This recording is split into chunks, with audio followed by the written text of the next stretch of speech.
it's difficult enough doing this presentation. I mean, it's quite nerve-wracking to get up here, but when you share the platform with creative, innovative, intelligent people like we've seen previously, it gets a little bit more intimidating, particularly if you're, like myself, you're a financier or a banker, although we'd sooner call ourselves mass murderers than bankers right now. But yeah, so financiers are boring. Bankers are boring. You know, the highlight of a fashion statement for a banker is wearing grey, as you can see, you know.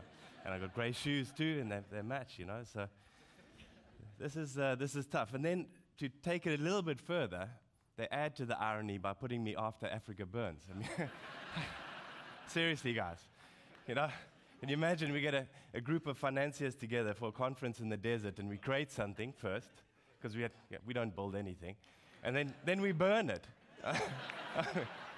It's just not going to happen. So, okay, yeah, I'm going to try my best. I keep trying to spice up money, you know, make it a little bit more interesting by using metaphors. And I've mixed metaphors here, because I talk about money as being like water, because it sustains life, it flows, it is powerful, it is like an elixir of life. I talk about money as lifeblood, you know, similarly brings life. But the reality is it's quite difficult to make money that interesting. We all like to, or many of us, most of us, like to have more of it, but it's difficult to talk about money.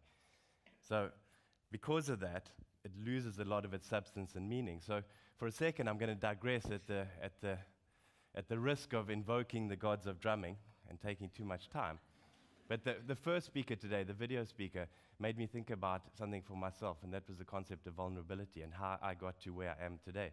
And the truth is, about 10 years ago, I was one of those high-flying or perhaps low-flying corporate financial executives. And to use the metaphors again, I hit the wall, the wheels came off, I didn't pull up, whatever it was. I had a bit of a crisis in my life. 10 years, 5 months, 12 days, a couple hours ago. Okay. And when I picked up the pieces again, I kind of took a look at my life and I thought, well, this self-destructive behavior is probably because I'm deeply dissatisfied with what it is that I do. So I did what any self-respecting banker would do, and I took a pilgrimage, and I started to study yoga.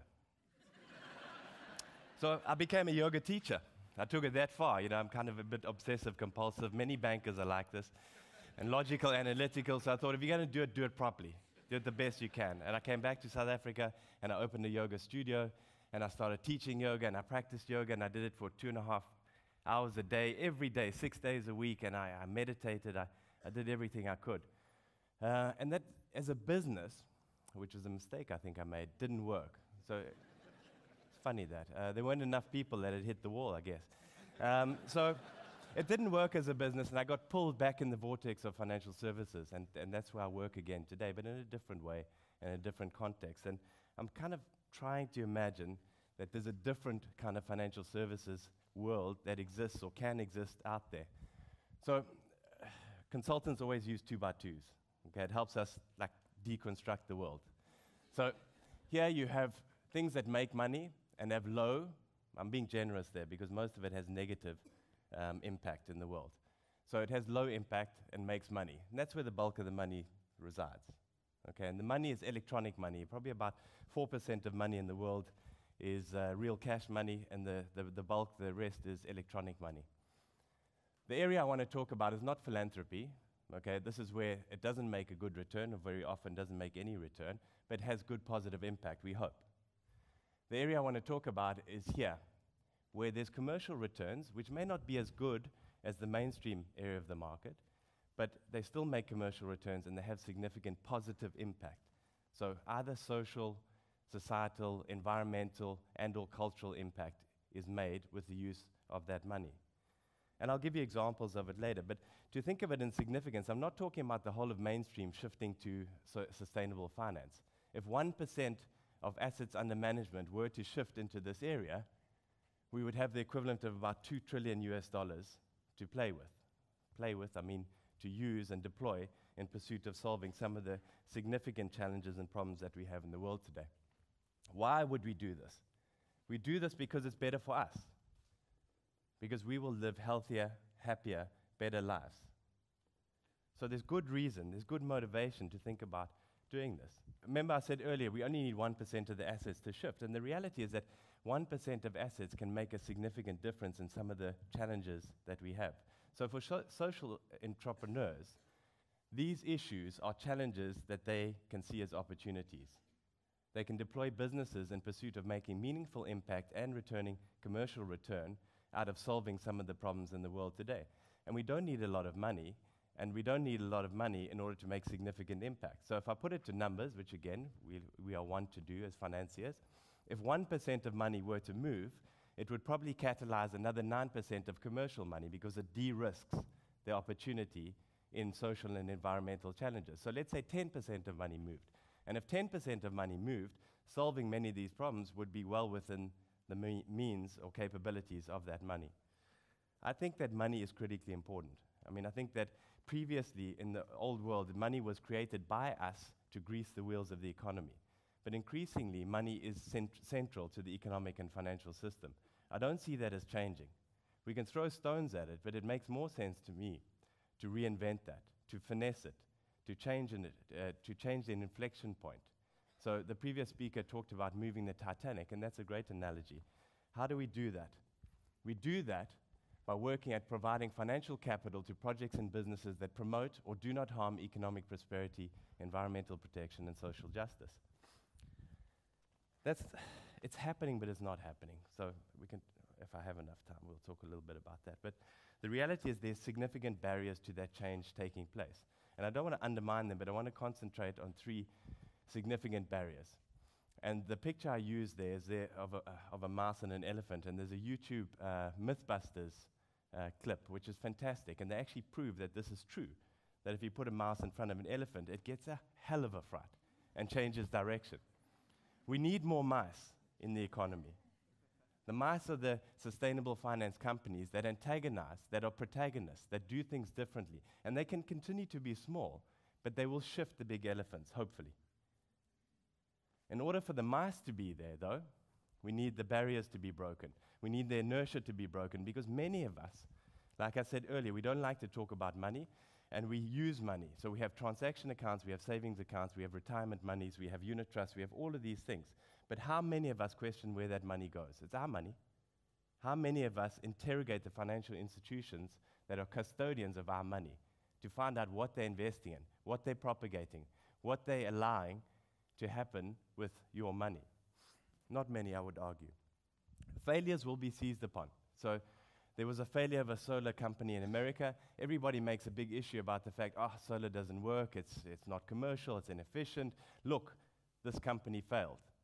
The truth is 50% of Fortune 500 companies in the last 10 years have churned. That means they've either failed or they're no longer Fortune 500 companies. Failure is the nature of a competitive landscape. Failure will happen. But in the current environment, it will be seized upon. And in the absence of a new model, which unfortunately there's not, because many people in sustainable finance are battling with how you measure. So it's easy to measure commercial return, but how do you measure positive social impact? What are the metrics? What do you report on? How do you make sure it's consistent? How do you compare creation of jobs versus saving of carbon? So it is more complex and it is more difficult, but that's not a good reason to throw it out. Let me give an example of 1 or 2 projects that we're working on to give you a flavor or give some reality to the types of things that we are doing. The one is helping with consumer finance of solar water heaters and heat pumps. The key issue here is not to do it as a conventional finance transaction, but to do it such that the consumer saves from day one. So immediately you pay less for the loan than you get in electricity savings. So from a consumer perspective, it's a no-brainer. Of course, move to solar water heaters or heat pumps. From a financing perspective, we can still make that commercial. From an environmental perspective, that has huge positive outputs and outcomes and carbon reduction benefits. Another example, which is quite similar, is working with companies, working with office blocks, working with shopping malls to help them become more energy efficient. So often companies don't want to use their own balance sheet to do energy efficiency projects. So there again, we just bridge the financing gap, help them, provide the capital, and then the returns we get by reducing the electricity consumption. So we share the returns. We use the savings in electricity to pay back the loan and also to give some benefit to the company. So again, the impact is immediate. So what can you do, we do? The reality is it's incumbent upon us to change. Many of these organizations don't presently exist, so these are the types of things that are happening internationally, the different names that sustainable finance companies are called. Many of these don't exist in South Africa, and the ones that do exist are fledgling and tiny. And the reality is, part of the reason that they don't exist is that there's not a sufficient demand. There's not enough consumers asking for this. There's not enough savers and investors saying, no, I don't want my money to go to X, Y, Z. I want it to go to something that has a positive impact. Or I just want a part of it to go to that because I believe in it. So like consumption behavior changes the nature of products that are manufactured, so too the same will happen in financial services. So it could only happen with everybody getting involved. Now, immediately, if you're logical, analytical, like me, you'd say, oh, but isn't this more risky and is it going to work? And I'll give you examples. I can give you plenty, but I'm counting down quickly. Yeah? I'll give you one. Triodos Bank is a cooperative bank that came out of being a farming cooperative. It's been around as an ethical bank in 5 European countries for over 30 years now. They have been the best performing bank in the world in the last, since 2008, the last 4 years. But longer, going back further than that, over the last 10 years, they've grown annually at over 20% per annum. Been enormously successful, focused wholly and only in the sustainable and ethical finance realm. So not only is it good for us, but it can also be imminently commercial. So change your behavior now, change the flow of money. Thank you.